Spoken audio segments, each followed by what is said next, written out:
Your Chevy has a hidden launch control system that teaches itself the dirt under your tires. It has a button sequence to actually kill StabiliTrak that the owner's manual never explains. It has suspension mounts welded to the frame for parts Chevy did not even sell you. And if you own a Trail Boss, your off-road skid plates are mostly plastic. Chevy engineers loaded these trucks with capability, but the marketing department forgot to mention half of it. Number 1. The Eaton G80 rear locker you're using wrong. If your Chevy Silverado 1500 has a Z71 badge on it, or you're driving a Colorado Trail Boss, there is an Eaton G80 locking differential sitting in your rear axle right now, and I'd bet money you've never seen it actually work the way it's supposed to, because it does not behave the way you'd expect a locker to behave. See, the G80 is not a true locker. It is a spinning weight system. There is a set of weights inside that spin with the differential, and when the speed difference between your two rear wheels hits about 100 RPM, those weights fling outward and grab a clutch pack. That is your lock. But here is the catch. It only works below about 20 miles per hour at the wheels. So if you're stuck in mud and you floor it, that spinning wheel blows past 20 miles per hour almost instantly, and the G80 never gets a chance to engage. You just sit there roasting one tire while the other one does nothing. I have watched guys in the shop swear their differential is broken because of this. It is not broken. You're just driving it wrong. The trick is dead simple. Roll into the slip slowly, let the G80 catch, and then give it gas. If both wheels are spinning at the same speed in deep mud and there is no speed difference to trigger the flyweight, tap your brake pedal quickly. That little tap slows one wheel just enough to create the difference the G80 needs. It locks, you drive out. I personally think this is one of the best kept practical secrets in the entire Chevy truck lineup. That's one problem solved. But there is another system on your Chevy that is actively working against you every time you leave pavement. Number 2, the real way to kill StabiliTrak for off-road use. This one drives me crazy because the owner's manual makes it sound like one button press handles everything, but it doesn't. A quick press of the traction control button on your Silverado or Colorado dash only turns off traction control. StabiliTrak is still watching you. It will still cut power and grab brakes the second it thinks you're sliding. And on a muddy trail, that means it's fighting you constantly. I've had customers come in saying their truck feels possessed in the dirt. That's StabiliTrak doing exactly what GM programmed it to do, just in the worst possible situation. To actually shut it down, you need the full sequence. First, engage off-road mode by pressing the center of your transfer case selector dial. That alone relaxes a bunch of the electronic nannies. Then press and hold the traction control button for a solid 5 to 10 seconds until the dash says StabiliTrak off. Then drop into 4 low. That combination shuts down almost everything that's going to fight you on a trail. I say almost because even then, some of it still kicks in on certain model years. The only way to truly kill every electronic nanny is an aftermarket tuner, and on the older 2014 through 2018 1500s, pulling fuse number 9 does the job, but it also kills your anti-lock brakes entirely. So pick your battles there. It's wild that in 2025, you still need a workaround to fully use your own off-road truck off-road. But the next one is where Chevy really starts to annoy me. Number 3, your hill descent control has cruise control buttons and works in reverse. Almost nobody knows this. When hill descent control is active on your Silverado or Colorado, the cruise control buttons on your steering wheel become speed adjusters. Hit the set button and your descent speed drops by 1 mile per hour. Hit resume and it goes up 1 mile per hour. You can dial in exactly how fast you want to crawl down a steep grade, anywhere from about 3 to 19 miles per hour. And it works in reverse. That's the part that blew my mind when I first learned it. You're backing a boat trailer down a steep ramp, engage hill descent control, put it in reverse, and use the cruise buttons to set your speed. The truck handles the braking while you just steer. I've been working on Chevy trucks for years, and I didn't find this until a guy on a Colorado forum posted about it. It's buried in the manual under one tiny paragraph that nobody reads. Number 4, the Trail Boss skid plate situation. Now, if hill descent control surprised you, wait until you hear what your Trail Boss skid plates are actually made of. I'm gonna be blunt here, because this one really bothers me as a mechanic who has crawled under these trucks. The Chevy Silverado Trail Boss comes with what Chevy calls an off-road skid plate package. Sounds great on paper, but when you actually get under the truck, you find 2 real steel plates, one for the engine oil pan and one for the transfer case. That transfer case plate bolts to a single cross member at only 2 points, so under a hard hit, it can flex right into the case it's supposed to protect. Everything else down there is plastic. That big piece covering the front of the underbody is a plastic air dam. Guys on the Trail Boss forums literally rip it off and throw it away before their first trail ride. There is no factory fuel tank skid, no transmission skid, and no rear differential skid. You paid for an off-road truck, and GM armored about 30% of the underside. Compare that to the Colorado ZR2 Bison, which gets 5 skid plates made from boron steel at roughly 3.5 times the strength of regular mild steel.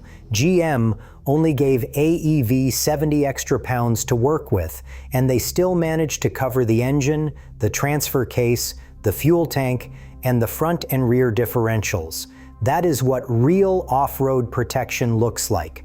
The Trail Boss package is window dressing by comparison, and I think Chevy should be embarrassed by the gap between those 2 trucks. Number 5, the ZR2 to Bison suspension shortcut GM never advertised. Speaking of the gap between a ZR2 and a Bison, this next one could save you serious money. This is my favorite find in this entire list. If you bought a 2024 or newer Chevy Colorado ZR2, go look at your frame right now. You'll find mounting points already welded on for the Multimatic Jounce Control dampers that are supposed to be Bison exclusive. Chevy welds those mounts onto every single 2024 plus ZR2 frame at the factory, no matter what trim you bought. They just don't install the parts unless you paid for the Bison. That means you can order the GM Performance Jounce damper kit, bolt on the Multimatic dampers yourself, or have a shop do it for about $4,000 total, and you're running Bison spec suspension for roughly half the price of stepping up to the Bison trim at the dealer. You get about an extra inch of front shock travel, 3 inches in the rear, and a ½ inch lift. The Bison engine skid plate bolts right up too. Here's the critical detail though. 2023 ZR2 frames do not have these mounts. This only works on 2024 and newer. If you're shopping used, that 1 model year difference is worth thousands of dollars in upgrade potential. And if that shortcut surprised you, this next one is going to make you want to go sit in your truck and start pressing buttons. Number 6. The hidden launch control that learns the dirt under your tires. On the 2024 Colorado ZR2 and ZR2 Bison, Chevy buried a launch control system inside Baja mode that the owner's manual never mentions. Not one word. It showed up in a pre-delivery brochure that gets handed to you at the dealer and immediately thrown in the glove box. In Baja mode, press the brake and gas pedals at the same time. The gauge cluster flashes a ready indicator. Let go of the brake. The system launches the truck. But the wild part is what happens after that first launch. The computer measures the grip level at each tire and adjusts the power on your next launch to match the actual surface you're on. Sand, gravel, packed dirt, it adapts. It even works in two-wheel drive. I dug into this after a viewer left a comment asking about it, and sure enough, it's real. Traction control and stability systems stay disabled below 35 miles per hour during the launch. It's a real desert runner feature on a truck Chevy markets with pictures of guys loading kayaks. If you're getting something out of this, go ahead and hit subscribe. I put out videos like this every week on features and fixes for Chevy trucks that the manual glosses over or skips entirely. Number 7. The underbody camera with a built-in pressure washer. The 2023 and newer Colorado ZR2 and Z71 offer front and rear underbody cameras that create a see-through hood view on the touchscreen. You can see rocks, ruts, and obstacles directly beneath the truck, up to about 8 miles per hour. Nobody else had it when Chevy rolled it out, but the detail nobody talks about is the washer nozzle built into the camera housing. It is hooked right up to your washer fluid tank. After a mud crossing, you hit the washer button and it blasts the camera lens clean. Tiny feature, massive practical value. And the frustrating part is that you cannot retrofit this system onto a Silverado 1500 ZR2. The body control module does not support it, and the washer plumbing is not there. Chevy's own engineers built this for the mid-size truck and never carried it over to the full-size off-road truck. I think that is a miss. Toyota makes a whole marketing campaign out of their multi-terrain monitor doing basically the same thing, and Chevy just buries this in a submenu and locks it to one truck. There is also a hidden off-road performance app on the infotainment screen that shows pitch, roll, steering angle, G-force, locker status, and GPS coordinates. On some 2024 Silverado WT and LT builds, the app icon does not even show up on the home screen, but it is installed. If you say Open Off-Road app through the voice command, it launches anyway. A ghost feature on your own truck. Now this next one is for the overlanding crowd, because your gas Silverado is hiding something under the hood you probably walked right past. Number 8. The dual battery setup your gas Silverado is already wired for. If you pop the hood on a gas-powered Silverado 1500, look at the driver's side of the engine bay. There is a stamped tray with pre-drilled mounting holes sitting there empty. That's a factory secondary battery location borrowed from the Duramax diesel layout. The All-Star and trailering packages include the 145 amp heavy-duty alternator and the wiring to support a second battery. You are about $50 in factory hardware away from a dual battery overlanding setup, and Chevy never mentions it.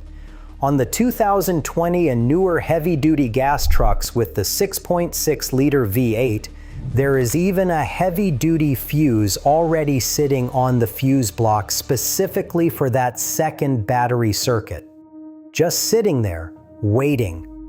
Every Duramax already ships with 2 batteries through a junction block, so the wiring is already there. Chevy just does not tell gas truck owners they are 90% of the way there already. The one exception is the 2.7-liter turbo 4-cylinder engine. That motor does not get the auxiliary tray or the heavy-duty alternator option. So if you bought the Turbo 4, this one does not apply to you. Now for the last one, and I saved this one because it makes me the angriest. Chevy actually made this part worse on purpose. Number 9. The differential breather that got quietly downgraded. The 2018 Chevy Colorado ZR2 with the diesel engine routed its rear differential breather hose all the way up to the fuel filler door area. That gave you roughly 36 inches of headroom before water could reach the breather and get sucked into your differential. That was solid engineering for a truck meant to cross water. Starting around 2020, Chevy shortened that breather so it ends right near the top of the differential housing. That cuts your protection down to maybe 22 inches with 33-inch tires. Chevy's own paperwork says the deepest water crossing is 26 inches, and Chevy's own customer support told a forum member they do not recommend fording at all on a ZR2, their dedicated off-road truck. I have seen water-damaged differentials in the shop from people who crossed nothing deeper than a modest creek because they trusted the truck to handle it. A breather extension costs about $15 in parts. The differential rebuild costs $1,500. I think it is embarrassing that Chevy went backwards to save a couple cents of tubing per truck. If you take your ZR2 or Z71 anywhere near water, extending that breather hose to your fender well should be the first thing you do. That was a lot of buried capability in one video, but here is what worries me.